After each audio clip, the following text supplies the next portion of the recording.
مبروك، عينوك موظف شفت ليلي بكشك شاورما. الراتب 750 دينار كويتي. دوامك من الساعة 10 بالليل إلى 4 الفجر. بس في قوانين غريبة مو من مصلحتك ما تلتزم فيها. القانون الأول: إذا دخل زبون بعد الساعة 12:47 وطلب صاج مكس لحم ودياي، لا تعطيه مكس، قول له خلص اللحم حتى لو السيخ قدامك مليان. القانون الثاني: إذا دخل زبون يتمتم بكلام غريب، لا تسأله شنو طلبه، لف له صاج على تخمينك، بس إذا ميل راسه بشكل مو طبيعي وقام يطالعك، اعرف إن تخمينك غلط.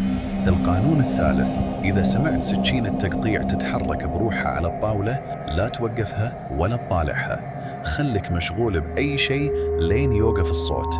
القانون الرابع: إذا شفت ظل شخص واقف عند سيخ الشاورما، بس لما ترفع راسك ما يكون في أحد، قول بهدوء طلبك جاهز حتى لو ماكو زبون. القانون الخامس: إذا زبون قال لك طعم الشاورما مو مثل قبل، اعتذر له ولا تسأله شنو يقصد بقبل. القانون السادس والأخير: إذا تركت الشغل